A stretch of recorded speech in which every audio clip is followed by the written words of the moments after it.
कल पंजाब में 2 स्थानों पर ब्लास्ट हुआ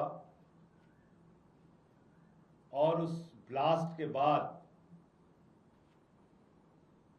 भारतीय जनता पार्टी बौखलाकर जिस तरीके से सामने आकर बयानबाजी कर रही है, इससे मुझे याद आता है कि 2017 के चुनाव के पहले जब वहां पर अकाली दल और बीजेपी की सरकार थी, ऐसे ही मौड़ का ब्लास्ट कराया गया था। उसका कोई अता पता नहीं चला, लेकिन तब शासन था भारतीय जनता पार्टी और अकाली दल का। और अब जब यह ब्लास्ट हुआ है तो बंगाल के चुनाव के तुरंत बाद बीजेपी कह रही है अब हमारा मिशन पंजाब है। मिशन पंजाब क्या है बीजेपी का? ब्लास्ट कराना। मिशन पंजाब क्या है बीजेपी का? वहां के अमन चैन को बिगाड़ना, नफरत फैलाना, झगड़े कराना, यही मिशन होता है इनका। अब कल से कह रहे हैं हमको आईएसआई से कैसे जोड़ दिया, हमको आईएसआई से कैसे जोड़ दिया। अरे भाजपाइयों, तुम्हारा इतिहास है आईएसआई के साथ का। पुलवामा का ब्लास्ट हुआ, हमारे जवान मारे गए, 350 किलो आरडीएक्स हिंदुस्तान की सीमा में कैसे आई, आज तक इसका पता नहीं चला। पहलगाम के अंदर हमारी बहनों के माथे के सिंदूर उजाड़े गए, उसको लेके ऑपरेशन सिंदूर भी हो गया, लेकिन आज तक इन सवालों का जवाब नहीं मिला कि वहां से सुरक्षा हटाई किसके आदेश से गई थी, किसका शासन है देश में, किसके हाथ में कानून व्यवस्था है जम्मू कश्मीर की? भारतीय जनता पार्टी के हाथ में। और वहां सुरक्षा हटा ली गई। आतंकवादी आते हैं, लोगों को मार के चले जाते हैं, हमारी बहनों के माथे के सिंदूर उजाड़ दिए जाते हैं, लेकिन आज तक इस सवाल का जवाब नहीं मिला 350 किलो आरडीएक्स कहां से आई, क्यों पहलगाम की सुरक्षा हटाई गई, और इस बात का भी जवाब नहीं मिला कि पंजाब के अंदर पठानकोट की घटना हुई थी। पठानकोट में हमारे जवान शहीद हुए थे और उस पठानकोट की घटना की जांच के लिए भारतीय जनता पार्टी ने उस संगठन को बुलाया था जिससे इनका चोली दामन का रिश्ता है। आईएसआई आई थी। किसके राज में आई थी? मोदी जी के राज में आई थी। मोदी जी ने आईएसआई को हिंदुस्तान बुलाया और कहा पठानकोट में आओ और आके भारत माता के जो सपूत शहीद हुए हैं उसकी जांच तुम करो।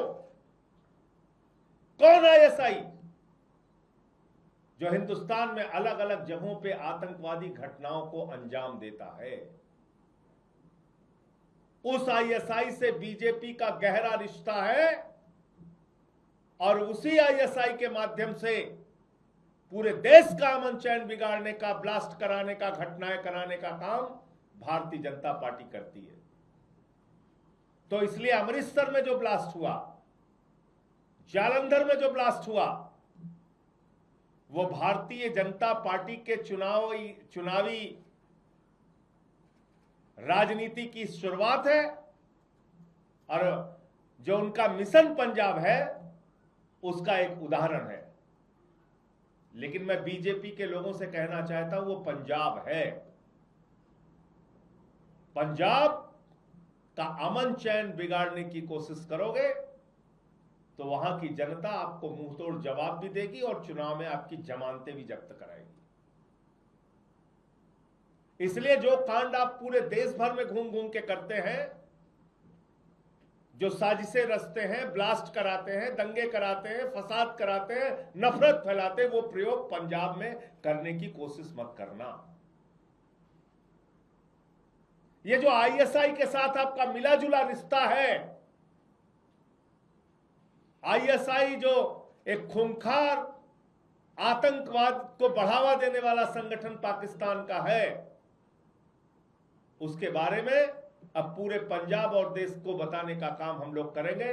और इन सवालों के साथ जिसका जवाब आज तक देश खोज रहा है, पहलगाम के मामले में, पुलवामा के मामले में, पठानकोट के मामले में, और अब अमृतसर और जालंधर के मामले में,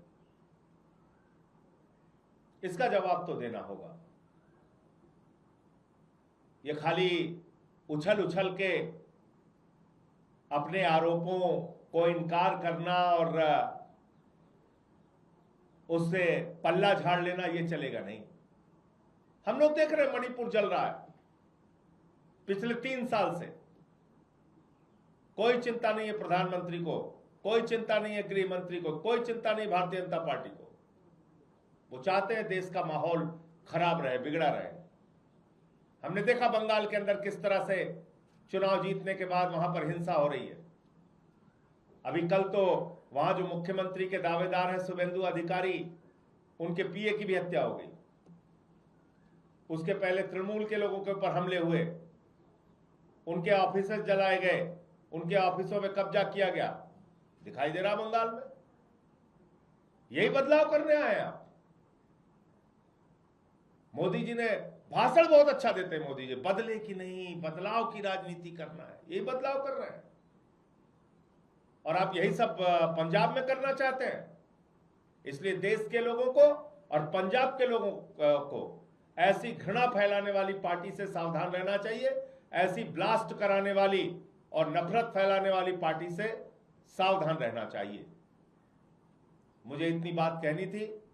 और आपको एक बात और याद दिला दूं कि जम्मू कश्मीर में इनके पार्टी के अंदर तो लश्कर तैयबा का आदमी भी पकड़ा गया था। इनके पार्टी का पदाधिकारी था जिसका जो सीधा सीधा रिश्ता वो लश्कर तैयबा के साथ था। मध्य प्रदेश में इनके कुछ कार्यकर्ता पकड़े गए थे जिनका रिश्ता आईएसआई के साथ था। तो इसलिए इतना बेचैन मत हो। कल से मैं देख रहा हूं पूरी की पूरी भाजपा बेचैन हुई पड़ी हुई है।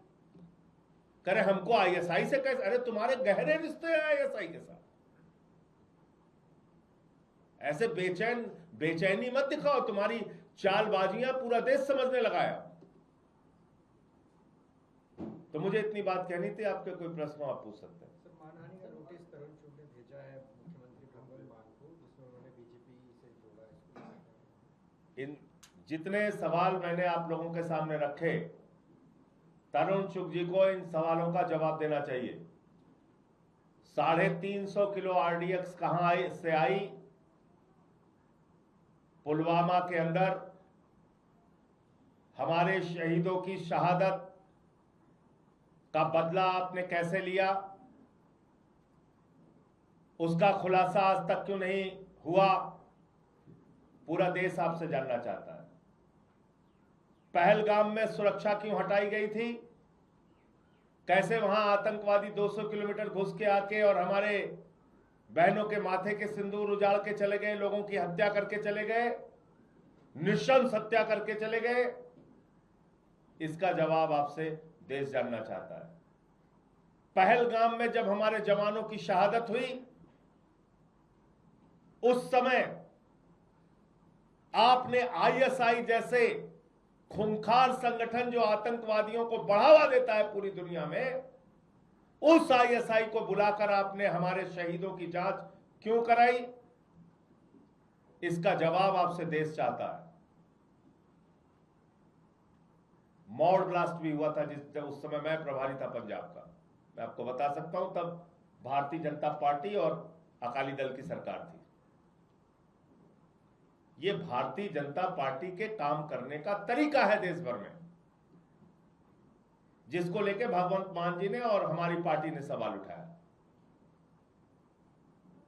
इसलिए आपने जो नोटिस का जिक्र किया, नोटिस अगर उन्होंने भेजा है तो हम जवाब देंगे उसका। सर तमिलनाडु में लगातार दूसरी बार विजय मिले हैं राज्यपाल से, लेकिन उन्होंने कहा कि आप नंबर लाइए, उनके पास नंबर नहीं है। देखिए, अब जब मामला राज्यपाल पे आ जाता है तो मामला जो है वो जो यहां दिल्ली में बैठे हुए मालिक हैं उस पे आ जाता है। तो मालिक जो चाहेंगे राज्यपाल वही करेंगे, राज्यपाल वही ताल बजाएंगे जो यहां से उनको मालिक का आदेश होगा। तो इसलिए ये मत सोचिए कि राज्यपाल कुछ भी कर रहे हैं तो अपने मन से कर रहे हैं।